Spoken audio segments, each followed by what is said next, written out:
Hi friends, welcome to Chennai food. இன்றைக்கி நாம் முட்டை குழம்பு எப்படி செய்கிறதுன்னு பார்க்க போகிறோம். முட்டையை உடச்சி ஊற்றி நான் முட்டை குழம்பு செய்ய போகிறேன். வாங்க பார்க்கலாம். வீடியோக்குள்ளே போகிறதுக்கு முன்னாடி வீடியோவுக்கு கீழே இருக்கிற சப்ஸ்கிரைப் பட்டனை கிளிக் பண்ணி சப்ஸ்கிரைப் பண்ணுங்கள். பக்கத்தில் இருக்கிற பெல் பட்டனையும் கிளிக் பண்ணுங்கள். நான் ஒவ்வொரு வீடியோ போடும் பொழுதும் உங்களுக்கு நோட்டிஃபிகேஷன் வரும். முட்டை குழம்பு செய்யறதுக்கு நாம் ஃபஸ்ட்டு புளியை ஊற வச்சிடலாங்க. நான் மீடியம் சைஸ் எலுமிச்சம்பழம் அளவுக்கு புளி எடுத்திருக்கேன். இப்போ இந்த புளியை இந்த பாத்திரத்தில் பிச்சு போட்டு ஊற வைக்கலாம். அப்போ தான் சீக்கிரமாக புளி ஊறிடும். இந்த புளி ஊற வைக்கும் பொழுதே நான் 1 ஸ்பூன் அளவுக்கு கல் உப்பு சேர்த்துடுறேன். அப்போ தான் குழம்பு நல்லா டேஸ்டாக இருக்கும்.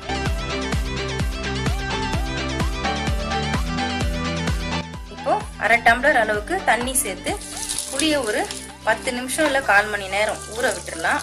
ஊறினதுக்கப்புறம் புளி கரைசலை எப்படி கரைக்கிறதுன்னு நம்ம பார்ப்போம். ஊற வச்ச புளியை நல்லா கரைச்சி வடிகட்டி எடுத்து வச்சிருக்கேன். நான் 6 முட்டையை உடச்சி ஊற்றி குழம்பு செய்ய போகிறேன். அதுக்கு தகுந்தா போல் புளி கரைசல் எடுத்திருக்கேன். நீங்கள் அதிகமாக முட்டை சேர்க்கறதா இருந்தால் அதுக்கு தகுந்தா போல் இன்னும் கொஞ்சம் புளியை கூட்டி போட்டுக்கோங்க. உப்பு அதுக்கு தகுந்தா போல் சேர்த்து போட்டுக்கோங்க. ஒரு 2 முறை புளி கரைசலை கரைச்சி வடிகட்டி எடுக்கலாம்.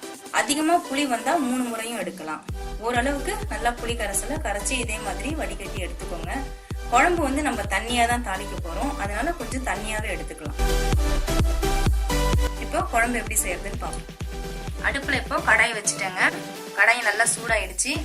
ஒரு 4 ஸ்பூன் அளவுக்கு நான் எண்ணெய் எடுத்திருக்கேன். அதை சேர்த்துடலாம். எண்ணெய் சூடானதும் 1/2 ஸ்பூன் கடுகு, 1/4 ஸ்பூன் வெந்தயம் இதையும் இந்த எண்ணெயில் சேர்த்துடலாம்.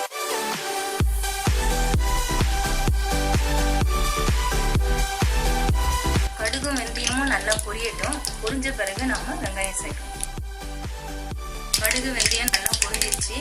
நான் ஒரே ஒரு வெங்காயம், மீடியம் சைஸ் வெங்காயத்தை பொடியாக நறுக்கி வச்சிருக்கேன். இதை இப்போ இந்த எண்ணெயில சேர்க்கணும்.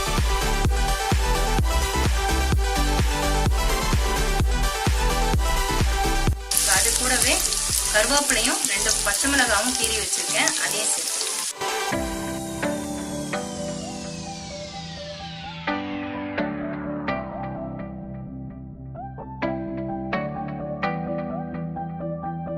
வெங்காயம் இப்போ ஓரளவுக்கு நல்லா சவந்துருச்சு. இப்போ இந்த அரிஞ்சு வச்ச பூண்டை இதில் சேர்த்துக்கணும்.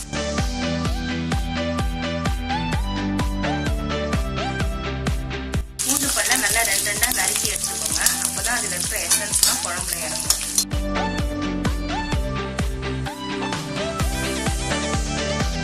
இப்போ ஒரு தக்காளி பொடியாக நறுக்கி வச்சிருக்கேன். அதையும் இதில் சேர்த்துக்கணும்.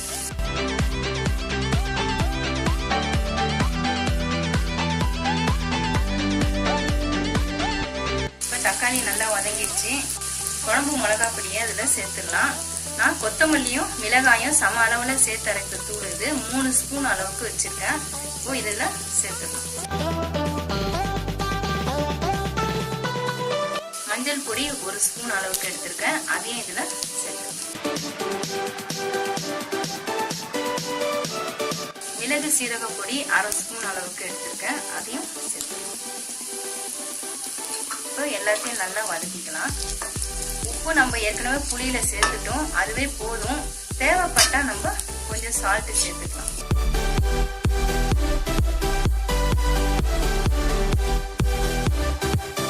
இப்போ இந்த புளி கரைசலை எடுத்து இதுல சேர்த்துக்கலாம்.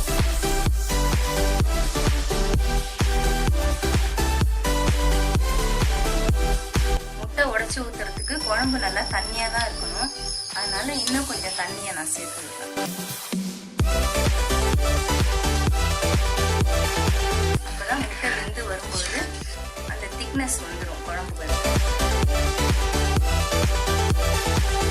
குழம்பு நல்லா கொதிச்சிட்டு இருக்குது. இப்போ அடுப்பை சிம்ல வச்சுட்டு ஒவ்வொரு முட்டையா உடைச்சி குழம்புல ஊற்றிடுறேன். அடுப்பு ஹைல வச்சுட்டு ஊற்றணும்னா முட்டை எல்லாம் கலங்கிடும். அதுக்காக தான் சிம்ல வைக்கிறேன்.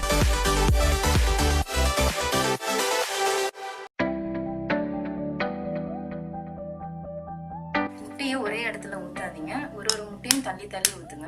ஒரே இடத்துல ஊத்துனா ஒண்ணு சேர்ந்துடும்.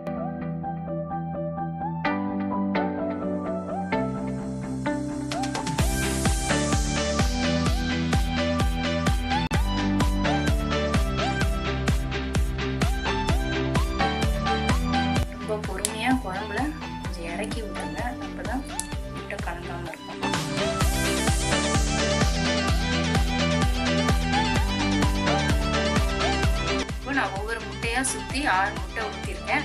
அடுப்பு சிம்மில் தான் இருக்கணும். ஒரு 10 நிமிஷம் மூடி போட்டு விட்டுடலாம். அப்போ தான் முட்டை வெந்துடும்.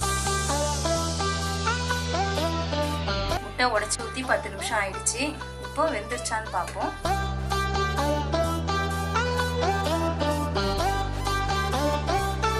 நல்லா வெந்திருக்குதுங்க. முட்டைலாம் நல்லா முழுசாகவே வெந்திருக்குது.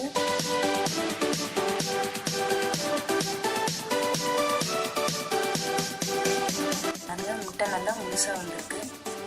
எல்லா முட்டையுமே நல்லா முழுசாக வந்திருக்கு. குழம்பு தான் கொஞ்சம் தண்ணியாக இருக்குது. குழம்பு கொஞ்சம் நல்லா வற்றி திக்காக வர்றதுக்காக அடுப்பு கொஞ்சம் மீடியம் ஃப்ளேமில் வச்சுக்கலாம். இப்போ முட்டை வெந்துருச்சு. கொஞ்சம் தீயை ஏற்றி வைக்கலாம், ஒன்றும் ஆகாது. இப்போ நான் அடுப்பை மீடியம் ஃப்ளேமில் வச்சுட்டு தட்டு திறந்து தான் வைக்க போகிறேன். ஒரு 5 நிமிஷம் விட்டோம்னா குழம்பு திக்காயிடும். குழம்பு இப்போ நல்லா திக்காயிடுச்சுங்க. ஒரு 5 நிமிஷம் மீடியம் ஃப்ளேமில் வச்சு திறந்து வச்சோம். திக்காயிடுச்சு, நல்லா சுண்டி வந்துடுச்சு பாருங்கள். சாப்பிட்ற பதத்துக்கு இருக்குது. இப்போது கொத்தமல்லி தழையை தூவிட்டு அடுப்பு ஆஃப் பண்ணிடலாம்.